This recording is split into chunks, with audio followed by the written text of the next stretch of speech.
আমরা so call মা আর ভগবানও জানে যে আমাদের দালালের ইনফার্টিলিটি সো কল ইনফার্টিলিটি। বুঝতে পেরেছিস তো দালাল? শোন দালাল, তোকে একটা কথা বলি, শকুনের অভিশাপে কখনো গরু মরে না। বুঝতে পেরেছিস? ভগবানও জানে তুই একটা পচা আবর্জনা আস্তাপুরে। আর একটা কথা জানবি, শকুনের দৃষ্টি সবসময় ভাগাড়েই থাকে। তাই তোর দৃষ্টি, তুই যতদিন ধরে এই ওয়াইটিতে আছিস সবসময় ভাগাড়ে, সব সময় ভাগাড়ে। এই ভাগাড়ে তোর দৃষ্টির জন্য কতগুলো কেস খেয়েছিস, আগামী দিনে আরও খাওয়ার ইচ্ছা আছে নাকি? তোর ইনফার্টিলিটি নিয়ে তুই যেভাবে বিশ্লেষণ করিস, আদার্স পার্সনরা এইভাবে বিশ্লেষণ করে না। সরি বন্ধুরা, আমি কখনো কোনো মেয়ের মাতৃত্ব নিয়ে কোনো দিনও কথা বলি না, কিন্তু সেই জায়গায় আজকে একজনকে বলুক বা দুজনকে বলুক, ও টোটাল ওয়াইটির কন্ট্রোভার্সি ক্রিয়েটারদের যারা মা হয়েছে তাদের সো কল মা, তার সঙ্গে আমাদের বাচ্চাদেরও যে দেখে রাখিস তাদেরকেও আবার এমন কিছু না হয়ে যায়। তো তোর মুখের কথায় ভগবান তো তোকে মানে এখানে দিয়েছেই গড়াগড়ি খাওয়ার জন্য, মানে সবার কাছে গিয়ে তুই মানে এঠো, তোকে সবাই এঠো করে। বুঝতে পেরেছিস? সব ক্ষেত্রে চুপ করে থাকলে হয় না। ভদ্র হয়েছি বলে এই নয় যে মানুষকে উপযুক্ত জবাব দিতে পারবো না। হ্যাঁ, হয়তো আমি পার্সোনালি কখনো কাউকে কোনোভাবে এইভাবে মানে কাটাছেড়া করি না, বাট কেউ যদি total all over controversy creator ওয়ার্ল্ডের যারা মা আছে তাদের নিয়ে, তাদের সন্তান নিয়ে কথা বলে, তাও কে? ঘোড়ামুখীর মতো মেয়ে, ঘোড়ামুখীর মতো ও আবার এত বড় বড় লেকচার দেয়। কত বড় বড় লেকচার দিল? সো কল মা আমরা। এই জন্যই ভগবান আমাদের মাতৃত্বের স্বাদ দিয়েছে, আজকে বলতে বাধ্য হলাম। বুঝতে পেরেছিস? তোর মতো তো আমরা সেই মরা না যে সব ঘাটে গিয়ে, শকুন যেমন সব মরাগুলোতে গিয়ে মানে মুখ দেয়, তোর মতো তো আমরা না যে সব ঘাটে গিয়ে আমরা জল খাই। তাই জন্য তোর ইনফার্টিলিটি সো কল আজকে বলতে বাধ্য হলাম। যে ভাষায় কোনোদিনও কথা বলি না, আজকে সে ভাষায় কথা বললাম, শুধু বলবো না, এরপরে তোর ইনফার্টিলিটি এই জায়গাটা বসে অন ক্যামেরা টেস্ট করিয়ে দেখাবো। বুঝতে পারছিস? চলো বন্ধুরা, ভিডিও শুরু করবো। তার আগে একটু ইন্ট্রো দিয়ে নিই। Hello my lovely viewers, welcome back to my channel Dimpy lifestyle. বন্ধুরা আমার সাথে দেখো, পাশে দেখো, চ্যানেলটিকে সাবস্ক্রাইব করো, লাইক কমেন্ট শেয়ার করো। কালকেই দেখেছি ভিডিওটা, বাট কালকে আমি এতটাই বিজি ছিলাম যার কারণে আমি ভিডিও করতে পারিনি। তাই এই দালালকে বলছি, যার কিনা এখানে মানে রঙ্গ তামাশা না দেখালে, চরিত্র না বেচলে, বরকে না বেচলে, শরীর না বেচলে, বরের সঙ্গে নষ্টামি না বেচলে, যার কিনা পেটে ভাত জোটে না, সে আবার এত বড় বড় কথা বলছে। এই তুই প্রেগনেন্সি নিয়ে, এই তুই মাতৃত্ব নিয়ে কথা বলছিস। এই তুই জাস্ট কয়েক বছর আগে, জাস্ট বছর দুয়েক আগে একটুখানি ঘুরে দেখ, কত মেয়ের নারীত্ব, নারী সত্তাকে নিয়ে তুই টান মেরেছিস। তুই ভদ্র হয়েছিস আজকাল, তুই ভদ্র, তাই না? কত বড় ভদ্র লোক তুই রে। তুই একটা বাচ্চার অস্তিত্ব, সে তার বাবার কিনা, সেই অস্তিত্ব নিয়ে কথা বলেছিস। তুই তো কালপিট বাবা, তুমি পুতু, তো তোমার 2-4 বছর বয়স, তুমি কিছু বোঝো না, তুমি ভদ্র হয়েছো, তাই না? তুমি ভদ্র হয়েছো। কোটি টাকা দিয়েও মাতৃত্ব পাওয়া যায় না। তা বলি মাতৃত্বটাকে কন্টেন্ট তো তুই করিস রে, তোর মাতৃত্বটাকে কন্টেন্ট তো তুই করেছিস। আজকে যদি আমরা দেখতাম যেমন তুই মাতৃত্বটাকে কন্টেন্ট করে মানে চোখের ওই যে কুমিরের কান্নার মতো জলগুলো বার করে মানুষকে দেখিয়েছিস, বাবা তোর কত বড় কষ্টের জায়গা তোর মাতৃত্বহীনতা, তাহলে পরে বুঝতাম যে তুই তার জন্য কোনো রকম স্টেপ নিচ্ছিস। এই যে তুই বললি না, যারা কাইন্ড হার্ট তারা আর কি মানে অ্যাডপ্ট নেয়, কিংবা অনেকে স্যারোগেসিটা পসিবল নয় আমাদের মতো, তোর আমার মতো মানুষের পক্ষে পসিবল নয়। তারপরে IVF করে, তোকে তো কোনোটাই করতে দেখিনি রে।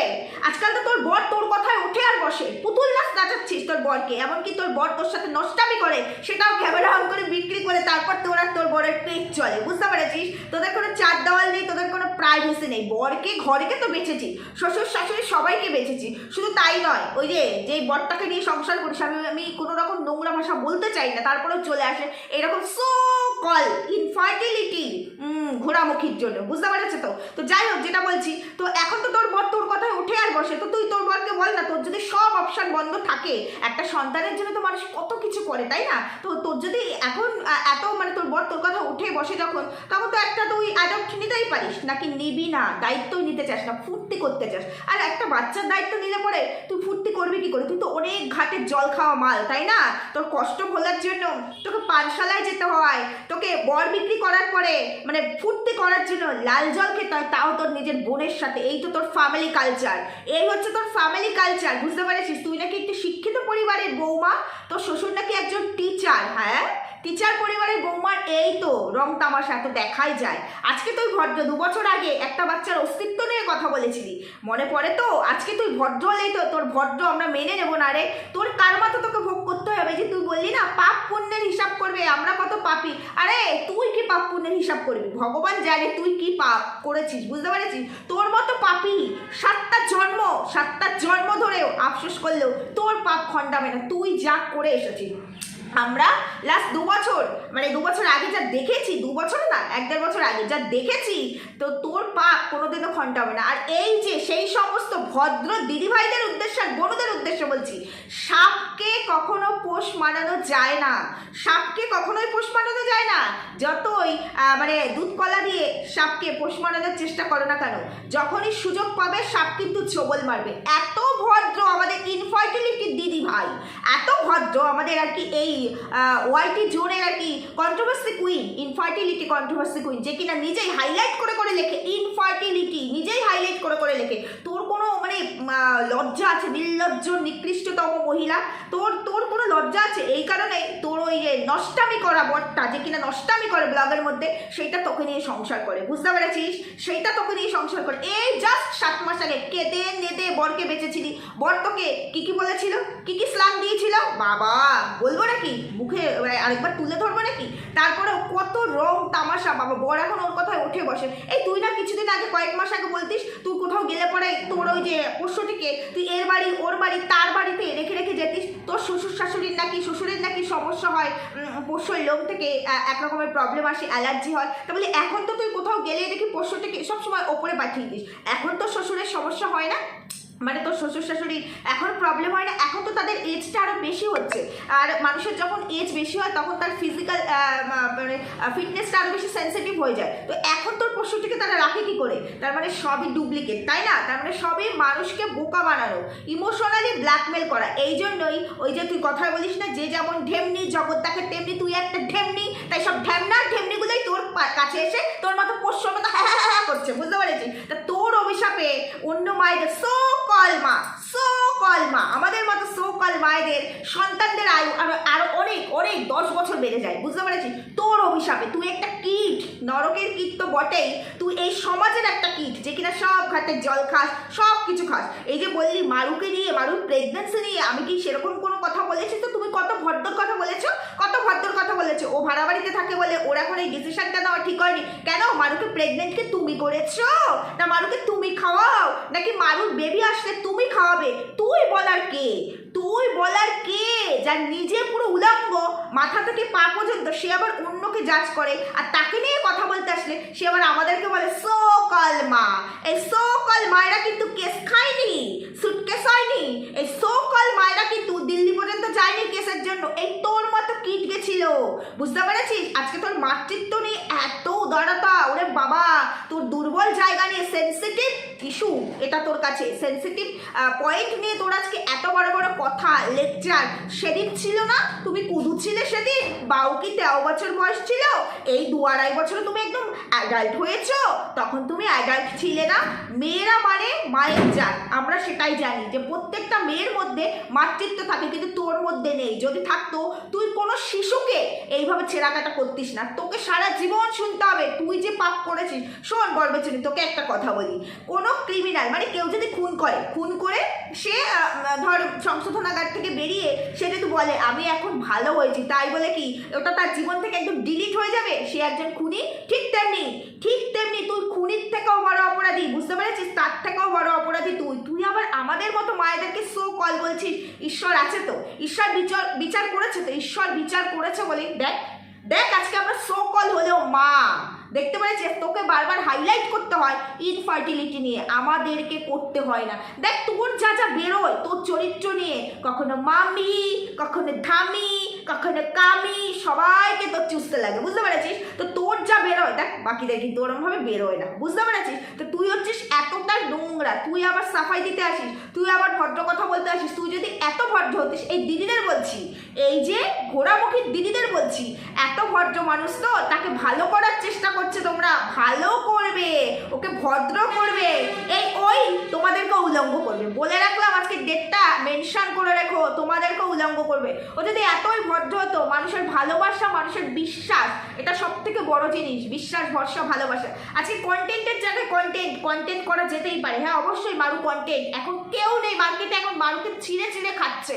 মারুর সঙ্গে তো একসময় মাখো মাখো লাল জল খাওয়া, মারুকে তোর বুকে কাঁধে জায়গা দিয়েছিস, যেমন এখন মান্ডুকে দিয়েছিস বুকে কাঁধে জায়গা দিয়ে, তারপর ওকে আবার ভালো করে ছিঁড়ে ছিঁড়ে এখন আবার একদম শরীর পেতে দিয়েছিস ওকে জায়গা দেওয়ার জন্য, বুঝতে পেরেছিস? ঠিক তেমনি মারুকেও তো দিয়েছিলি। তো আজকে তুই মারুর সম্পর্কে এই ধরনের নোংরা কথা বলিস কি করে? আমাদের সঙ্গে কারো পার্সোনাল কোনো সম্পর্ক নেই, তাই আমরা ডে ওয়ানেও যেমন ছিলাম আজকেও তেমন আছি। আমরা কন্টেন্ট করতেই পারি, তুইও কন্টেন্ট কর, বাট তুই যখন আজকে ম্যান্ডুর নোংরামি থাকা সত্ত্বেও, ম্যান্ডুর কোনো ভুল হলে পরে ব্লগের মধ্যে, তা সত্ত্বেও তুই সেটাকে ঢাকিস তোর একদম কাছের পীড়িতের বুনু, ঠিক তেমনি মারু তো তোর সেই ততটাই কাছে ছিল রে। তুই তো ওর বিয়েটা দিয়েছিলি দাঁড়িয়ে থেকে, রেজিস্ট্রিটা, যেখানে কোনো ফ্যামিলি পার্সনরা প্রেজেন্ট ছিল না, সেখানে তুই দালালিটা করেছিলি বিয়ের। তো সেই জায়গায় দাঁড়িয়ে তুই মারু আর পম্পমকে নিয়ে নেগেটিভ কথাগুলো বলছিস। ইভেন শুধু তাই নয়, মাতৃত্ব নিয়ে কথা বলছি। আজকে ও যদি কনসেপ্ট করে থাকে সেটা খুব ভালো কথা, সেটা ওদের দায়িত্ব।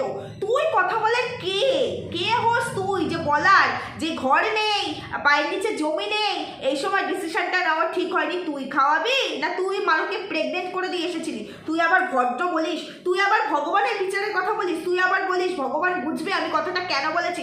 ভগবান তোকে সব দিক থেকে বোঝে, সেই জন্য ভগবান তোকে এমনভাবে পৃথিবীতে পাঠিয়েছে যে ওই যে বলে না যে ওই কি জানি একটা কথা বলে না, সর্বঘাটের না কি জানি বলে, যে সবাই মিলে ভোগ করে, একটা কথা, আমি কথাটা ভুলে গেছি। তোর অবস্থা হচ্ছে তাই, মানে যে পাচ্ছে সে তোকে মানে যেইভাবে পাচ্ছে সেইভাবে ইউজ করছে, বুঝতে পেরেছিস? তো যে যেরকম ভাবে পাচ্ছে, তুই সব ঘাটে যাচ্ছিস আর সবাই তোকে ছিঁড়ে চুষে খেয়ে ফেলে দিচ্ছে। তুই আবার আমাদেরকে সো কল মা বলিস। আমরা সো কল মা হলেও আমাদের একটা স্বামী, একটাই সম্পর্ক, আর সেখান থেকেই আমাদের গর্ভধারণ।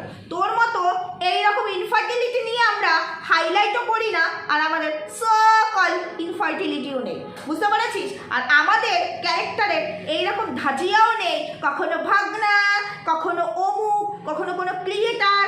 হ্যাঁ আমাদের কিন্তু এইরকম নেই, ভাই বলে কাউকে ডেকে তার প্রতি চুপচুকানি ভাই, আমাদের এরকম নেই যেটা তোর আছে। তোকে তো সবাই মিলে খেয়েছে, সবাই, মানে সার্বজনীন। এবার কথাটা মনে পড়েছে, তুই তো হচ্ছে সার্বজনীন, মানে যেখানে মানে যে যেরমভাবে পারে তোকে সেরমভাবে ব্যবহার করে। তুই আবার বড় বড় কথা বলিস, যে কিনা বিয়ের 12 বছর পরে ঘুরতে গিয়ে বলে মিনি হানিমুন করতে গেছিল আমাদের দালাল বিয়ের 12 বছর পরে। সত্যি এই তুই আর ম্যান্ডু এরাই পারিস বিয়ের 1 যুগ পরে আবার হানিমুন করতে, বুঝতে পেরেছিস? তো এই তোরাই পারিস।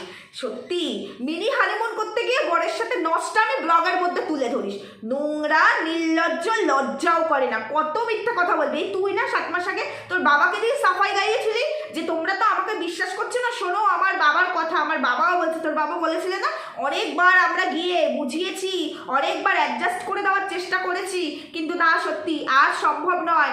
অনেক আজে বাজে কথা বলে আমার মেয়েকে, অনেক কিছু আমার মেয়ে সহ্য করেছে। তো বলি কি এখন আবার ওই বরের সাথে নষ্টামিটাও দেখাতে হয়, এখানে বরের সাথে নষ্টামিটাও দেখাতে হয়। আমরা তো জানি ওটা একটা ইন্টিমেট পার্ট, সেটা কিনা 4 দেওয়ালের মধ্যে দরজা জানলা বন্ধ করে হয় স্বামী স্ত্রীর মধ্যে, মানে হাজব্যান্ড ওয়াইফের মধ্যে। তো তোরা কি ওপেন মানে ঘুরতে গিয়ে ক্যামেরা অন করে হাজার হাজার লক্ষ লক্ষ মানুষের সামনে এগুলো করিস? মানে এই বিজনেস করিস নাকি? এরকম বিজনেস করিস তুই আর তোর হাজব্যান্ড? এটা অভ্যস্ত? ও তার মানে অন্য সাইডেও তোকে দেখা যায়। এই জন্যই আমরা সো কল্ড মা হতে পেরেছি।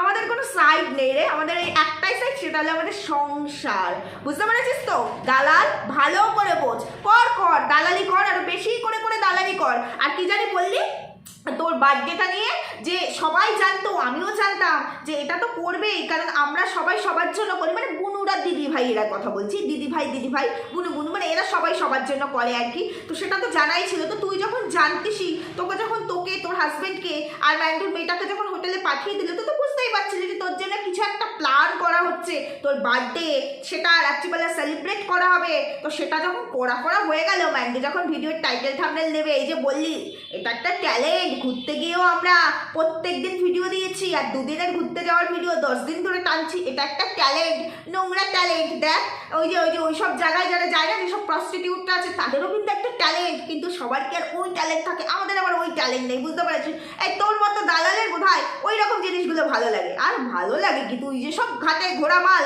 তোর তো ওইসবই, আর কি বলবো। যাই হোক, যেটা বলতে চাইছি তো সেটা হলো গিয়ে, তো তুই যখন জানতিস, তুইও জানতিস যে কিছু একটা প্ল্যান করছে, সবাই জানতো, ভিউয়ার্সও জানতো, তা তুই বলি কি তোর সাধের বুনু, তোর সাধের বুনুকে বললি না কেন? Surprise, surprise birthday celebrate. যেমন তুই 12 বছরের অ্যানিভার্সারিটা গ্র্যান্ড অ্যানিভার্সারি বলেছিলি, ঠিক তেমনি সারপ্রাইজ বার্থডে সেলিব্রেট এটা বলার কি আছে? কারণ পাবলিক যখন তার আগের ভিডিওটা ধরেই ফেলেছিল, তাহলে সারপ্রাইজ কাকে দিল, কাকে? আর যার বার্থডে সেও যখন বুঝতে পেরেছে, তাহলে সারপ্রাইজ কথাটার মানে কি? তুই না শিক্ষিত, অ্যাকচুয়ালি তুমি শিক্ষিত না। ও বুঝতে পেরেছি, অ্যাকচুয়ালি হচ্ছে তুমি আমাদের আমাদের দিদির মতো, মানে দিদি মানে আমাদের ওই পিসি, পিসি, বুঝতে পেরেছো? তুমি ঠিক তার মতো। হ্যাঁ, যেমন সতীদাহ প্রথা কে রদ করেছিল? ঈশ্বরচন্দ্র বিদ্যাসাগর। তুমি ঠিক সেই রকম। যেমন ভাইপো সেদিন বললাম যে বাবাদেরকে নাকি পুড়িয়ে, মানে মায়ের চিতায়, জ্বলন্ত চিতায় পুড়িয়ে মারা হতো বাবাদেরকে, সেটা রদ করেছিল রামমোহন রায়, পতিদাহ প্রথা, বুঝতে পেরেছো? ঠিক তেমনি আমাদের এই দালাল, আমাদের দালালও ঠিক সেই রকম শিক্ষিত, পিসি ভাইপোর মতো, বুঝতে পেরেছো? ঠিক বললাম না ভুল বললাম জানিও। আরও ইচ্ছা ছিল অনেক কিছু বলার, কিন্তু কি করবো বল, ওই যে ভদ্রতা শিখিয়েছে আমাদের ফ্যামিলি পার্সনরা, আর আমাদের বড়রা তো আমাদের ক্যামেরাম্যান, এডিটার এরম না যে বউয়ের কথায় হ্যাঁ গুড নাইট, গুড মর্নিং, হ্যাঁ এরম করবে না, বউয়ের কথায় নাচবে না, আর বউয়ের সঙ্গে মানে হোটেল রুমে কুন্টু কুন্টু করতে গিয়ে ক্যামেরা অন হয়ে দেখা যায় না, ওই সব তো আমাদের মধ্যে নেই, বুঝতে পেরেছি? সেই জন্য নোংরামিটা আর এর থেকে বেশি দিতে পারলাম না। তাও আমি আমার লিমিটের বাইরে বেরিয়ে আজকে যতটুকু বলার তখন বললাম। জানি অনেকে নেগেটিভ কমেন্ট করবে, তাতে আমার ঘন্টা করছো, কিচ্ছু বলার নেই। যেখানে দেখবো যে আমাদের মাতৃত্বকে অপমান করছে কে, কে যে কিনা নিজে বলতে পারো শুধু জেলটা খাটেনি, সেই আসামি কিসের দায়ে? এইরকম মাতৃত্বকে ছেঁড়া কাটা করার দায়ে সে, তো তাকে তো ছেড়ে কথা বলতে পারবো না, সরি, দুঃখিত। যাই হোক বন্ধুরা, ঠিক বললাম না ভুল বললাম, জানিও, সুস্থ থেকো, ভালো থেকো। যা যা কমেন্ট করার, নেগেটিভ হোক পজিটিভ হোক, কমেন্ট সেকশনে আমি সবসময় খোলা রাখি, করে যেও, নির্দ্বিধায় করে যেও। সবাইকে কমেন্ট সেকশনে ওয়েলকাম, আর কিচ্ছু বলার নেই। দেখা হচ্ছে পরবর্তী ভিডিওতে, টাটা।